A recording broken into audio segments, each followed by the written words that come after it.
La courbe de l'éléphant, c'est peut-être une des raisons pourquoi, dans les dernières années, on a vu des montées du populisme et du protectionnisme dans les pays occidentaux. Pour comprendre pourquoi, allons au tableau.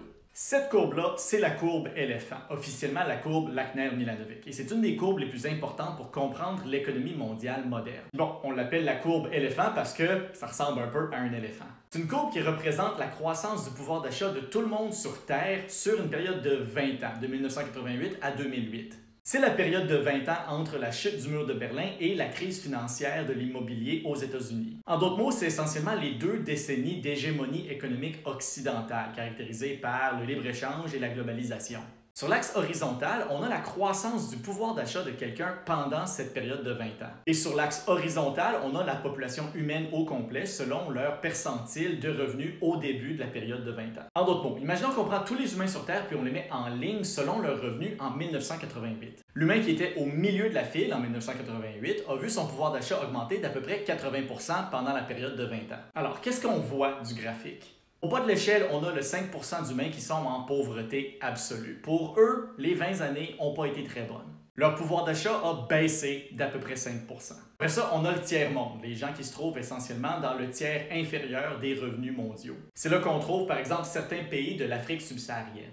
Sauf pour les plus pauvres, évidemment, en général, pour la période de ces 20 ans-là, ces gens-là s'en tirent relativement bien. Leur pouvoir d'achat relatif à où ils étaient au début de la période de 20 ans a augmenté de 45 à 70% à peu près. Après ça, à peu près au milieu, on trouve ce qu'on appelle aujourd'hui les pays émergents, par exemple le Brésil, l'Inde et la Chine. C'est là où on trouve les plus gros gains en pouvoir d'achat pendant la période de globalisation et de libre-échange. On parle de gains en pouvoir d'achat qui va généralement de 60 à 80%. Ça, c'est largement dû au fait que l'industrie s'est beaucoup développée dans ces pays-là, surtout grâce au libre-échange avec les pays de l'Occident. Après ça, dans le troisième groupe, le tiers qui avait le plus de revenus en 1988, on trouve ce qui est essentiellement la classe moyenne occidentale. Si vous gagnez le salaire médian au Canada, vous êtes à quelque part là-dedans.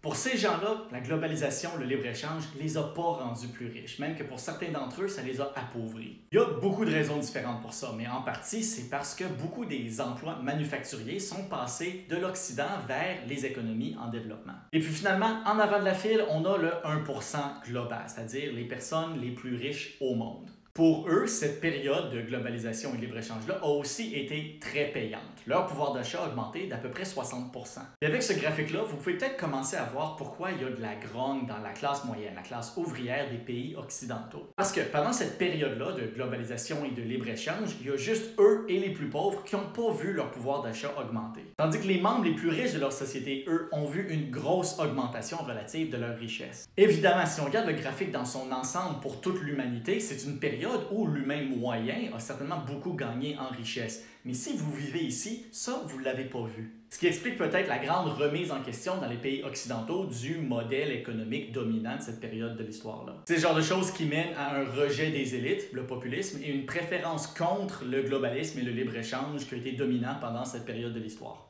Une chose importante à comprendre, c'est que ce graphique-là, comme presque toutes les autres études sérieuses en économie, ne cherche pas à faire la morale, il ne cherche pas à tirer des conclusions de ce qu'on devrait faire. Il cherche juste à mesurer, décrire et peut-être comprendre qu'est-ce qui se passe. Évidemment aussi, c'est une étude qui commence à être un peu vieille, elle date de 2008, alors on ne sait pas exactement comment le monde a évolué depuis.